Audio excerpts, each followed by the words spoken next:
You're looking at the real deal now. Gonna kick this sorry ass out on the street. What you got? You used to think you owned the street. We'll pack your bag and your ass is dead meat. Victory's sweet. Bring it on. Here's your receipt. How's it going, ladies and gentlemen? And welcome to week number 10 of the Lowdown Show on No Holds Barred Wrestling Podcast, the weekly episodic podcast for me and my co-host, who is unfortunately not here today. I will be doing the podcast alone. And it is a podcast where we discuss Raw and Smackdown from the past week, and as well as any important headlines in the WWE, and of course, our Twitter poll segment called the Luke Gallows Polls. Ladies and gentlemen, I am your host, Kyle Masters, the self-proclaimed greatest host. You can follow me on Twitter at RealKyleMasters. And if he was here, I would continue to be joined by my co-host, Mr. Boss, Mr. Corporate himself, Corporate Cappy. You can go ahead and follow him on Twitter at Corporate Cappy. You can also follow the podcast on Twitter, like us on Facebook, and subscribe to us on YouTube. All the links will be posted in the description below for you. As always, this episode of the Lowdown Show is broadcasted live on Spreaker at Spreaker.com/NHBWP. And after it is done, it is posted on our YouTube channel in full. If you would like to join in on the conversation, share any thoughts, or have any questions, tweet us at NoHoldsBarredWP, send us an email on our official website, or comment on the video on YouTube. Thanks for tuning in, ladies and gentlemen, and as always, we get into the beginning of the show, the shout-out part of the show, and shout-out, as always, to our podcast buddies across the pond, RTM Wrestling. They are in RTM Wrestling, sorry about that. They're a fantastic UK-based WWE podcast. Go check them out, guys. It's always a good time listening to those guys. Also, go follow WWE Locker Talk. They do a great WWE podcast as well, our American friends down below. And of course, go follow WWE for fun WWE polls, and them being the provider for our Luke Gallows poll segment. So go check them out. They do some pretty great polls, some pretty funny polls, all that for you. But good job to Fun WWE Polls. And as always, this episode of the Lowdown Show is unofficially brought to you by Bootios. They make sure you ain't booty. It's weird doing that without my co-host this week. So I know he's going to be listening in. So Brandon, I miss you, man. Get back here. He's gone to Michigan this weekend. So I'll be doing the show alone. So let's get into it. In Raw this week, we just saw like the greatest opening segment ever. Like, I mean, this was, like, pure gold. And it was probably the greatest one I've seen in a while. We had Cesaro, Owens, Zayn, Jericho, Ambrose, and Del Rio all in the ring on top of ladders. They all start, like, chirping each other, like, hilariously. Like, this was probably the funniest thing ever. Owens started off by chirping Jericho, then chirping Zayn. It was hilarious. It was probably the funniest thing I've ever seen. Like, even when, Jericho, he claiming that he did win Money in the Bank, and everyone calling him out on it and saying, "Oh, it was in stupid Idiotville." And then Cesaro goes, "Yeah, where you're from." And then we get the hilarious plug. So if you know Chris Jericho and you know his whole career, you know this plug. He looks over at Cesaro and goes, "I'm from Winnipeg, you idiot." So if you don't know that, go check it out. It was once Jericho, I think it was a live event or it was a Raw, and someone was videotaping, and someone's like, "Go back to New York," or something like that. And he turns around and says, "I'm from Winnipeg, you idiot." It's probably the most funniest thing ever. So it's great that Jericho brought that out. And they all start brawling with each other after Jericho. I forget what he says. My co-host can do it really good.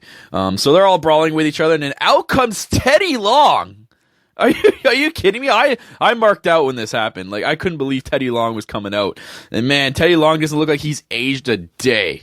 And that's great. So Long comes out. And he starts talking about SmackDown going live, and how he wants to run it and make it better again. Jericho chimes in and says, "You don't even work here anymore, you stupid idiot." That was great. I love Jericho when he incorporates his stupid idiot things. It's become like a Twitter thing with him. So Teddy tries to book like all the superstars in this weird like elimination challenge type of match. When Steph comes out and basically tells Teddy to leave and he's delusional, he even tells him to leave without his music. So Steph getting a lot of heat from the crowd about that. Then Stephanie goes ahead and books everyone in a one-on-one match. I mean, like that was hard to see. So we had Jericho face Cesaro in the opening contest, which is pretty good. Cesaro ended up winning via submission, which is pretty interesting. I don't remember the last time. I don't remember watching Jericho tap out. I don't remember the last time he did. It's probably a while ago, but damn, man. Jericho tapping out to the sharpshooter to Cesaro, so Cesaro winning that match. We also had Zayn face Del Rio later tonight, which was a pretty decent match as well. Del Rio wins double foot stomp. And then we had later on in the night, Ambrose versus Owens, which was a really good match. Ambrose ended up winning, and after he tries to climb the ladder to grab the briefcase, but Owens knocks him off it.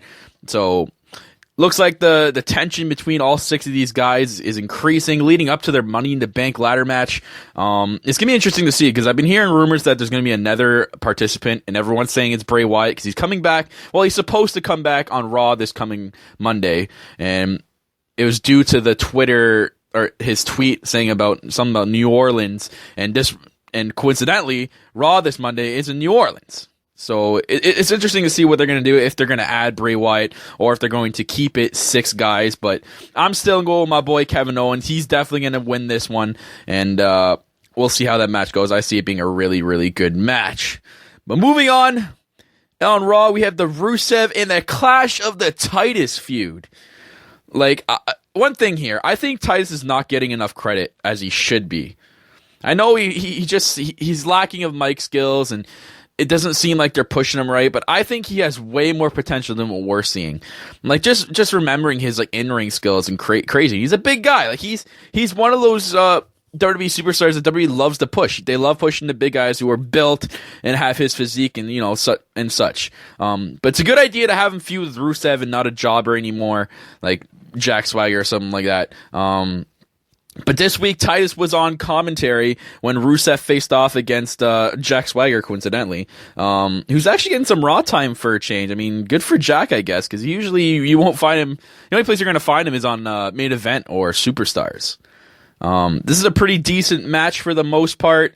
It was about to get counted out when Rusev pushes Jack Swagger into Titus O'Neil on commentary, and he beats the count to pick up the victory. After, Swagger and Titus didn't like that, so they gang up on Rusev, but Rusev ends up getting away. This is a very interesting feud, if you ask me. I really like that Titus O'Neil is getting pushed against a better-than-jobber card talent. So Rusev is really up there, so it'll be great if it's going to be Rusev putting Titus over, which I really hope so. I see Titus being a good United States champion. I really hope he wins the title. He would be a great champion. That's just my opinion. I think he'd be a really good champion. And it's a better step into making making him a mid-card talent than what he is now. And he should be a mid-card talent. The potential with this guy is incredible. So I'm hoping Titus wins, and we'll see how it goes from here. Moving on to, wow, this is probably the most intense and greatest part of Raw. Other than that opening segment, which was hilarious, this was probably the greatest thing I've ever seen. So, if you don't know what I'm talking about, go watch it. The John Cena and AJ Styles promos. They were killer promos. Like, all I can say is, wow. Like, can you say, like, shoot promo? Like, both of these guys just put it all on the line. Like, this was the craziest promo I've ever seen in a long time. Like, both guys absolutely killed it. Like, Cena was huge, too, for me. That was a really big surprise for me. Like, he was really, really good. Even the little hilarious slip-up when he didn't say The Club, he said Bullet Club, which is great because if you know me and you've watched previous podcasts, I hate the club name. I hate that name. I will be referring to them as the Bullet Club from now on. I just hate the club. It's so cheap and cheesy. I won't ever say it. So, yeah, they also mentioned, or AJ Styles also mentions the way that everyone that faces Cena is basically Cena burying people. So it's hilarious that Styles brought that up and it got shot in the interview. So I love that. Just basically everything was put on the table and every shot was thrown at each other. Like, this feud is becoming unreal. And I still think they could have saved this, though. This is the problem. This is too good of a feud and too good of promos to be doing this for Money in the Bank. Like, all this should have been saved up for WrestleMania season, and this could have been leading up to WrestleMania. This would have been an epic match at WrestleMania, like even like Rock Hogan caliber. Like, I just don't understand why they're doing this early. Like, WWE has done this before with jumping the gun, so we did that with Owens and Cena. I remember talking about it last year, but this match I think is going to be match of the night for sure at Money in the Bank. It is. Regardless, it is. And after enough chirping and shooting, on Raw. The Bullet Club surround the ring with Styles, like Wyatt family style, and are about to attack when the New Day comes out and helps scare away the Bullet Club. So I guess you can say they're now ultra babyface. Like, they teamed up with Cena. I guess that's the case with anyone that helps Cena now. You just become ultra babyface. But yeah, the New Day coming out to save Cena. Later on in the main event, we had New Day versus Styles in the Bullet Club. It was a great match. A really, really good match. I suggest you go watch it. We had the Bullet Club winning. They started beating down on Kofi when Cena came out for the save. So again, this is going to be a really interesting feud leading up into Money in the Bank. For Styles and Cena, I think that's going to be a really, really good match. I'm super excited for it, so it's going to be interesting to see. I just got one question. How long does this feud actually last? Like, you're going to have Cena and Styles face each other. Is this going to be a one-off, and then they're not going to face each other until, like, a last match kind of thing? If these superstars or wrestlers are going to be on the same brand once this brand extension comes, do they feud for that second world title that's rumored to come out? Like, what's going to happen with these two guys after Money in the Bank? This is what I want to know. So it's going to be interesting to see what happens. I'm hoping these guys are both on the same brand, which would be pretty crazy. Actually, you know what? I scratched that. I hope they're not. So, well, I guess it's too late now. I wish this match wasn't announced and they would have been split up and on different brands, so we wouldn't have to see that match till WrestleMania, and they made it like an inter-promotional matchup. I think that's what they should have done. But you know what? We know that WWE likes to jump the gun on a lot of stuff, so we'll see what happens from there. So, good on this feud, and I'm really excited for that match.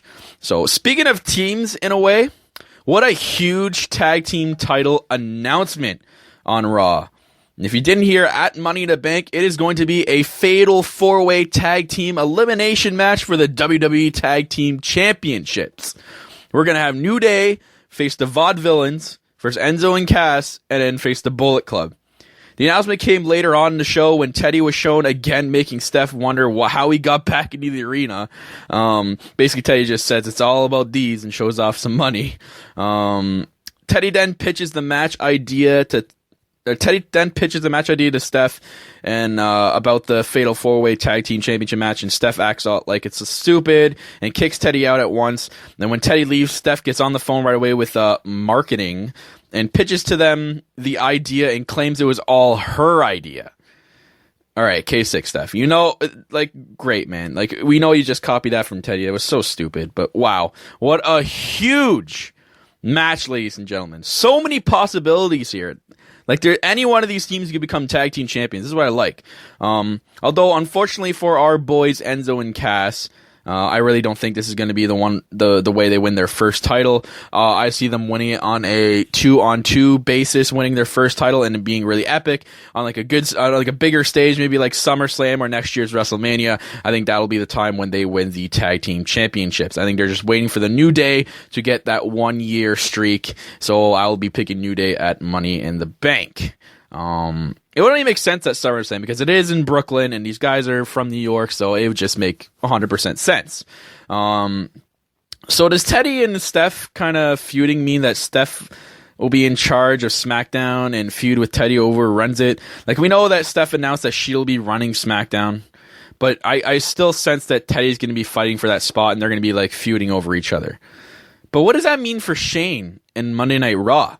Does he feud with someone too, or does he run it by himself because he's done such a good job? I got one thought here. Why not bring back Eric Bischoff? Yes, you heard that right, Eric Bischoff. This feud basically writes itself, though. You had both guys that ran WCW kind of at some point. Both, like, it just makes kind of sense. They can both incorporate that. Both have huge history of making good changes with their separate companies. One thing is for sure, though, we need to have a draft date. Like, feuds set aside, we need a draft date because they have not announced a day where they will be doing the draft. I say this every week. We need a draft day. I'm actually surprised that there is no announced draft day, like, as of now. Like, are they waiting for maybe Money in the Bank to make this announcement? Like, is Vince going to come back? Like, how is the draft even going to work? Like, we don't know the concept, or like, is it all going to happen in one night? Is it going to happen during a week span, like on Raw and SmackDown, like they used to do in the past? Like, we don't know. Like, are they going to do a little bit of a draft on Raw and then just release the rest of it on WWE.com, like in an exclusive video? We need to know. We need to know a date for the draft WWE so people can circle it on their calendar and get hyped for it. Because right now, people are just confused as all hell. Like, I don't know if they've been knowing about a draft extension for a while now. Or, well, kind of. It's been more than a month. They should already have the rosters written up. But maybe they're still trying to figure that out. So hopefully we get an announcement sometime soon. So moving on. And this is another touchy subject, and I get pissed at it every single week. There's still no love for the Divas division. None. So again, we get no women's match on Raw this week, and little airtime for the women's division.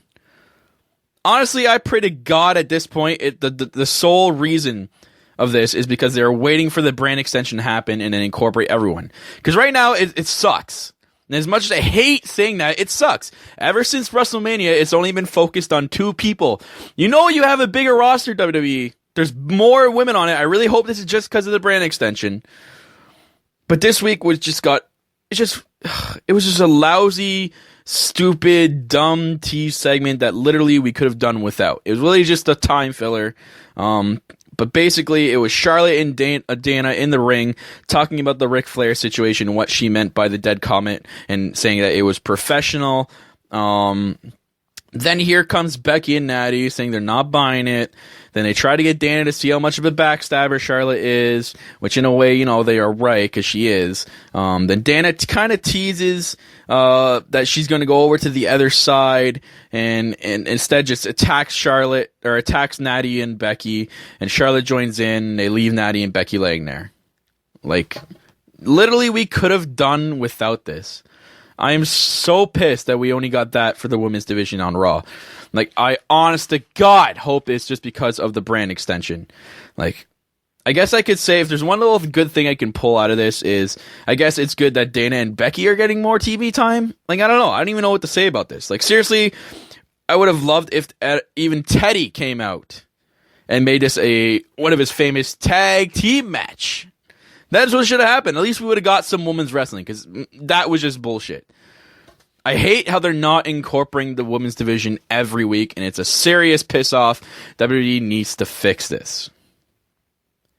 So off topic here of Raw a little bit. I don't know if you guys watched it this week, but NXT Takeover to the end of the beginning, because they kind of changed it a little bit. Strange name. But anyways, it was awesome. Awesome pay-per-view. I felt like Nakamura and Aries stole the show. So let's talk about something here. Who will be the next NXT superstar or woman to get called up in 2016? This is really interesting. So we know most likely Bayley and Finn are inevitable. They're going to get called up sometime this year. They're both coming up. But let's think of the potentials of people getting called up. We got my boy Ty Dillinger. I think he's getting more and more hype every day. He's got his Perfect 10 t-shirt now, which it's on back order for a while, so I'm hoping I'm going to get one of those. They can bring up American Alpha. They're getting really hype in the tag team division NXT. Same with the Revival. They can bring up Austin Aries, Carmella, Hideo Itami. I don't even know if technically which roster he's on. Or maybe even my boy Bobby Roode. He kind of teased a little bit on NXT TakeOver. We kind of seen him a little bit, so who knows? We'll see. I think he's going to be the next NXT champion, in my opinion. But so yeah, I think definitely after Samoa Joe, it's probably going to be Bobby Roode as the next NXT champion, or even Shinsuke Nakamura. The next women's champion I'm seeing is probably either going to be Carmella or Alexa Bliss, or even probably Nia Jax once, because they got to make her a champion. Roman Reigns' family. So yeah, go watch the pay-per-view, guys, if you didn't see it. It's really, really good. Nakamura, again, and Aries stole the show. The cage match was pretty cool, so it was really, really interesting. But as for Raw, that's pretty much it. So let me just go through the Smackdown results this week, guys. The club opened up the show in a promo talking about how they're all going to have big nights at Money in the Bank. Enzo and Cass cuts them off, and they talk trash to each other as the New Day makes their way down to the commentary table. So we had Luke Gallows and Carl Anderson versus Enzo and Cass. Ended up in a no contest when the New Day and the Vaudevillains got involved, and they all brawled with each other.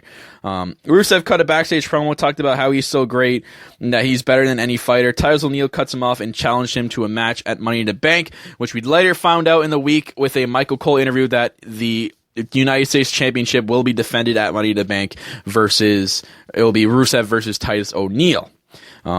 Also on SmackDown, Kevin Owens and Del Rio defeated Cesaro and Zayn, so we had some Money in the Bank participants in there facing each other. Zayn and Owens ended up fighting to the back, but they came back and Owens ended up taking out Del Rio and stole the win for himself by pinning Cesaro. So Becky Lynch defeated Dana Brooke, so we had a women's match, but it was on SmackDown, where right now, as of now, until the live special, no one's really watching, but Becky won via submission with the disarmor. Baron Corbin defeated Kalisto with the End of Days. I'm not sure what they're doing with Corbin right now either, but again, this is just taped SmackDown, nothing really matters on this show. Sheamus and Apollo Crews show they're getting into an argument backstage. It looks like the Sheamus and Apollo Crews the feud is furthering, and in the main event of SmackDown, Jericho defeated Dean Ambrose with the code breaker, and Ambrose stood tall at the end of the show after he laid out Jericho with the ladder. So that was SmackDown this week, and I can't wait for the live special so we can actually start talking about this. It's gonna be interesting to see what we do on the show if we'd have to split it up into 2 shows. So we're still in talks on what we are going to do, me and my co-host.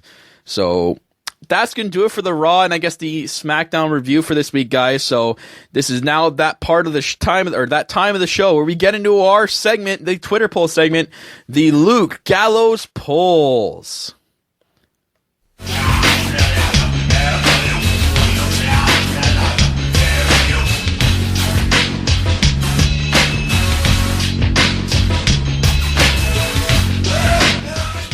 All right. We are here in the Luke Gallows poll segment of the show. And this week, guys, we have about 10 polls this week.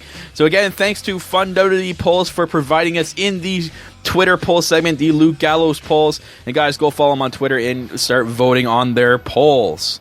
So let's go with the first one.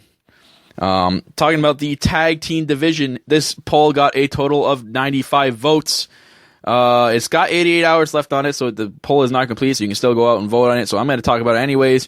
Which one of these tag teams or factions is your favorite in the WWE? So currently, right now, at 95 votes, as it stands, the Big Cass and Enzo are leading the way at 41%. The New Day at 32% in second place. The Bullet Club, they have it the club, but I'm calling it the Bullet Club, at 18% in third, and the Vaudevillains at 9%. And I do agree with this. Enzo and Big Cass and New Day are like the most hyped team right now. It's great to see the Bullet Club in there, but the Vaudevillains are just too boring. I don't think they're going to get with today's crowd, so it'll be interesting to see what they do from here. Getting into the next poll is about NXT Takeover The End. Which one of these matches was the best? This got a total of 128 votes, and the winner in first place with 34% was American Alpha and Revival, surprisingly. And surprisingly, Joe and Balor got second place with 32, and Nakamura Aries third with 27, and Asuka and Nia Jax with 7%. I mean, I would only agree with this. I'd vote number 1 would be Nakamura and Aries. That was a instant classic. I love when the crowd even sang Nakamura's theme song. It was great. So guys, go check that match out. But American Alpha and Revival getting some love in this poll and winning. So good for them. For me, it'd be Nakamura Aries 1, Alpha Revival 2, Balor Joe 3, and then the women's match 4, because that really wasn't that exciting. And it's a shame because those are some great talent right there. Getting into the next poll, which one of these superstars should be the top heel on Raw? So again, the next few polls here, or most of the polls, are going to tie into the brand extension. So I took a lot of those polls for this week. So which one of these superstars should be the top heel on Raw? They have Seth. This got a total of 158, with the winner Seth Rollins at 41%, Kevin Owens at 25%, AJ Styles 16%, and Roman Reigns 18%. I don't know why Roman Reigns is here. I mean, you could consider him a heel because of all the boos he gets, but I do agree with Seth Rollins. Seth Rollins should be the top heel on Raw.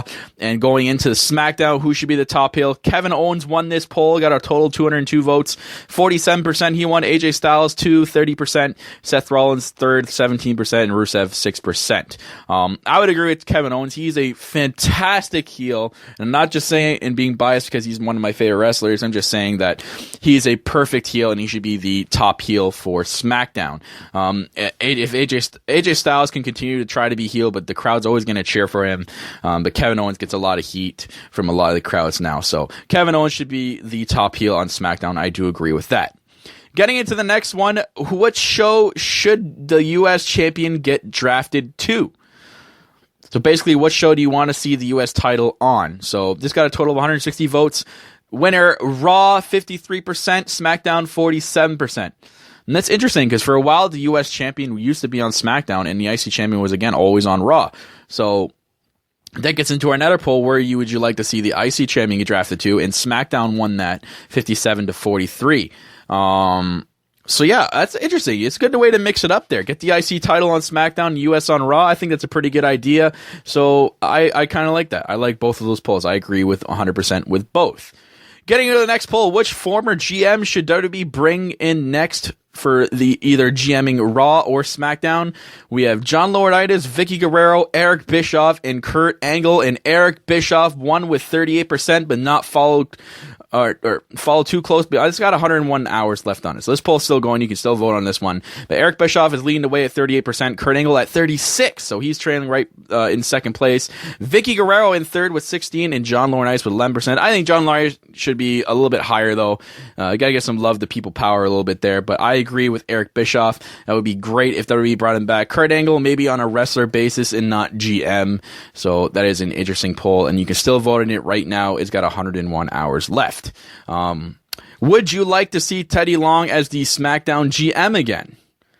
We have a total of 215 votes. Yes, one with 60%, and no with 40%. So the people with the no with 40%, I'm questioning you right now because Teddy Long was a great GM. As much as WWE's product was slacking back then, he was a great GM. So I 100% agree with this. I think Teddy Long should come back. He would be great for SmackDown. Getting into the next poll, which one of these superstars' MMA career are you most interested in? So getting off topic of the brand extension, getting into some MMA news, as if you didn't know, Brock Lesnar is wrestling or fighting at UFC 200.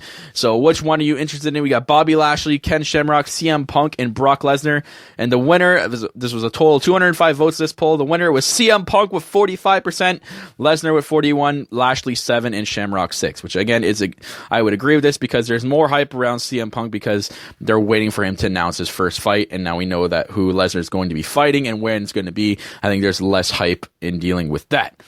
Getting into the last poll, it should have been on the brand extension side. This is my bad. Which one of these superstars should WWE push after the brand extension? So interesting poll here. Total of 211 votes. We have Neville, Apollo Crews, Kalisto, and Sin Cara. So the winner with 54%, Neville. Second place, 33% with Apollo Crews, 8% Kalisto, 5% Sin Cara. I really want to know who voted Sin Cara. That's hilarious, but I don't agree with Neville. I mean, he should be pushed, but I think Apollo Crews deserves a better push. I really like him. I like where he's come from. I remember watching Uhaa Nation matches, and I love Apollo Crews. I hope he gets pushed really big in WWE, so that'll be interesting to see. So that is the end of our Twitter poll segment, ladies and gentlemen. Thank you again to Fun WWE Polls. Go check them out on Twitter, guys, at Fun WWE Polls, and start voting on those polls and check them out and follow them as well. So getting into the last part of the show, ladies and gentlemen, are WWE Headlines.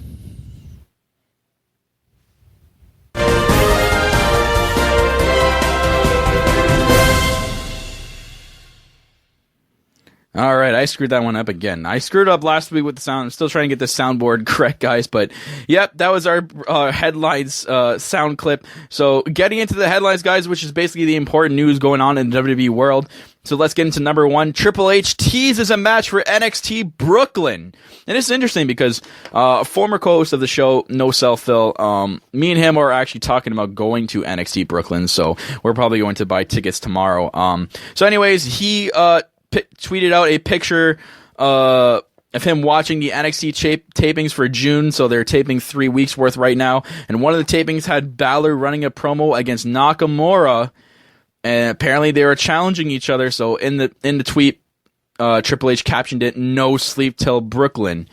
Wow. If this is actually going to be a match, Nakamura versus Balor, yes, I can't wait. I'm going to NXT Brooklyn. Oh my God, I want to see that match live. That's huge. Nakamura versus Finn Balor in a WWE ring. That's going to be insane. I'm pretty sure they faced each other at New Japan at some point. I have to go back and look at that, but this is going to be crazy because it's going to be in an NXT ring, or I guess WWE ring. So that's going to be great. And speaking of Finn Balor, he will be the next guest on the Stone Cold podcast on the WWE Network. That'll be set to air June 20th after Raw goes off the air. So that'll be very interesting. What Finn Balor and Stone Cold are going to end up talking about. I really hope it's less watered down than the last couple of Stone Cold podcasts, because it seems like WWE is filtering more of their questions than Stone Cold is allowed to say his. So getting into some more news, Booker T teases the brand split titles. He recently got interviewed on WrestleZone Radio. He said he is excited about the brand extension. He also went on and said he's excited for the 2 world titles again. So he kind of teased a little bit that there will be 2 world champions. Then he went on to say that he is excited for the 2 champions in a tag team perspective. So now he kind of went and teased that there is going to be 2 tag team titles. He also went on to say there will be another belt implemented. So maybe they're bringing back the Cruiserweight Championship for that Cruiserweight tournament they had. So that'd be kind of cool to see. And he is excited to see what the picture is going to look like at WrestleMania 33 with the brand extension. So speaking of brand split update, WWE has informed Sky Box Office Italia to start reserving extra time for pay-per-view events, as the duration of the shows will vary. Basically saying all pay-per-view events from now on will be more than 3 hours and go past the 11 p.m. mark. WWE does not have that problem with the network, obviously, because they determined the time factor, whereas when they were on Viewer's Choice, they had a set time. So that's going to be interesting to see now that what the time slots are going to be like for pay-per-views after the brand extension. So crazy, guys. Moving on to some more news. Again, Brock Lesnar is fighting at UFC 200. He will face Mark Hunt in one of the co-main events of the card. Supposedly he would not be drug tested though by the USADA, which is interesting because that kind of like sketchy a little bit. And Hunt was really pissed about this. He was upset. He went on and called Lesnar basically like a juice pig and said he's on steroids, but he's still going to kick his ass. So this is going to be a really interesting fight. It'll be interesting to see this for the first time as well, because it's going to be the first time ever someone under a WWE contract will be fighting in UFC at the same time. Lesnar is expected back for SummerSlam for a match, so I guess it's just a one-off, so it's going to be interesting. It's weird that he's facing Mark Hunt, but I guess it's just Brock Lesnar being Brock Lesnar. He does whatever fuck he wants. So speaking of the UFC, WWE is interested in having a match involving Ronda Rousey, and it would be at WrestleMania 33 next year. WWE is hoping that Brock's return to the Octagon will give some leverage for Ronda to fight in WWE and appear at SummerSlam in some way other than ringside. WWE also feels that this could benefit both companies in promotional value, and I 100% agree with that. Like, this would be amazingly huge. UFC officials did not comment or respond to any questions regarding this situation at this time. So, yeah, interesting this week, guys. A lot of news. Pretty good Raw. Pretty good NXT Takeover event. Very eventful week leading up into the go-home week for Money in the Bank, so we'll see what happens then. Other than that, guys, that's going to wrap it up for the Lowdown Show. The weekly episodic podcast on No Holds Barred Wrestling Podcast, where me and my co-host, who's not here today, I did the show alone, discuss Raw and SmackDown from the past week, as well as any important headlines in the WWE, and of course our Twitter poll segment named the Luke Gallows Polls. If you like this episode, head on over to YouTube and Spreaker and hit that like button. You can also like us on Facebook and follow us on Twitter. All the links will be posted in the description below. Remember, each episode of the Lowdown Show is broadcasted live on Spreaker at Spreaker.com/NHBWP. And again, if you'd like to join in on the conversation, share your thoughts, questions, comments, whatever, tweet at us at No Holds Barred WP, send us an email, or drop us a comment on the YouTube video. Until next time, guys, I'm your host, the self-proclaimed greatest host, Kyle Masters. And I will every week continue to be joined by my co-host, Mr. The Boss, Mr. Corporate himself, Corporate Cappy. And again, he's unfortunately not here this week, so he sends his regards. So thanks for tuning in, guys. And as always, I, this week, am here reminding you to keep it on the Lowdown. Gonna kick your sorry ass out on the street. Is that what you got?